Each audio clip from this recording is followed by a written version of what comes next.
നമസ്കാരം സുഹൃത്തുക്കളെ. ഞാൻ തൽക്കാലം രാഷ്ട്രീയ പോസ്റ്റുകളും വീഡിയോകളും ഉപേക്ഷിച്ച് ഇത്തിരി രസകരമായ കാര്യങ്ങളിലേക്ക് ഇറങ്ങണം. നമ്മുടെ സോഷ്യൽ മീഡിയയിൽ, പ്രത്യേകിച്ചും ഫേസ്ബുക്കിൽ, യൂട്യൂബിൽ ഞാൻ നോക്കില്ല, ഇൻസ്റ്റയിലുണ്ടോയെന്നറിയില്ല, യൂട്യൂബിലുണ്ടോയെന്നറിയില്ല, കവിതാ ജഗത് എന്നൊരു വനിതയുടെ വീഡിയോകൾ, നല്ല രസകരമായ വീഡിയോകൾ, സ്വന്തം കണ്ടൻറ്റ് എടുത്ത് അയൽക്കത്തുള്ള ഒരു സാങ്കല്പിക കഥാപാത്രമായ രമണി ചേച്ചിയും അവരുടെ മോൻ പേട്ട് ചേർക്കണി ഒക്കെ ട്രോളിങ് കൊണ്ടുള്ള രസകരമായ വീഡിയോകൾ ഞാൻ കൂടുതലും കാണാറുണ്ട് കേട്ടോ. അതൊക്കെ ഇപ്പോൾ അതേ ഈ കവിതയുടെ കണ്ടൻറ്റിൽ നിന്ന് രണ്ടാൾ പുറത്തേക്ക് ചാടിയിട്ടുണ്ട്.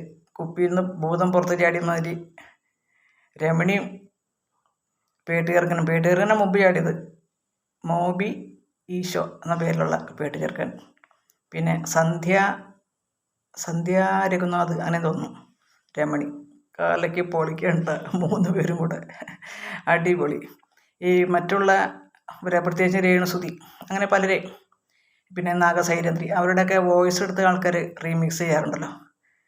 പിന്നെ ചിലർ ട്രോള് ചെയ്ത് ചുമ്മാ ഒരു ആവശ്യമില്ലാത്ത റിയാക്ഷൻ വീഡിയോ ഒക്കെ ഇട്ട് വെറുപ്പിക്കുന്നുണ്ട്. പക്ഷേ ഇതങ്ങനല്ല, ഇവരുടെ കണ്ടൻറ്റിൽ കയറിയിട്ട് കണ്ടൻറ്റുണ്ട്, അടിപൊളിയല്ലേ. അപ്പം അതും അവരുടെ അതേ ഇതിൽ ശരിക്കും സംഭവിച്ച കാര്യങ്ങൾ പോലെയൊക്കെയാണ് നമ്മുടെ രമണി ചേച്ചി എന്ന സന്ധ്യ പറയുന്നത്. പേട്ട് ചേർക്കേണ്ട കാര്യം പിന്നെ പറയാനുമില്ല. ചിരിക്കാൻ വയ്യ വീഡിയോക്ക്. എന്തിനാണ് നമ്മൾ ടെൻഷൻ അടിക്കണേ?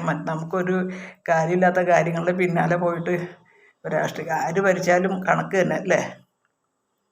അപ്പോൾ നമുക്ക് നമ്മുടെ സന്തോഷം കണ്ടെത്തുക, നമ്മുടെ സമയം നമ്മുടെ സന്തോഷത്തിനായിട്ട് ചിലവഴിക്കുക, ഇങ്ങനെയുള്ള രസകരമായ കാര്യങ്ങളൊക്കെ കണ്ടുകൊണ്ട് ഞാൻ അങ്ങനെയാണ് ചിന്തിക്കുന്നത്. പിന്നെ ചുമ്മാ ഒരു കണ്ടന്റിന് വേണ്ടി എന്തെങ്കിലും വീഡിയോ ഒക്കെ ഇടും, അത്രേ ഉള്ളൂ. അപ്പോൾ കവിതാ ജഗത്, സന്ധ്യ രഘുനാഥ്, മോബി ഈശോ, ഓക്കെ.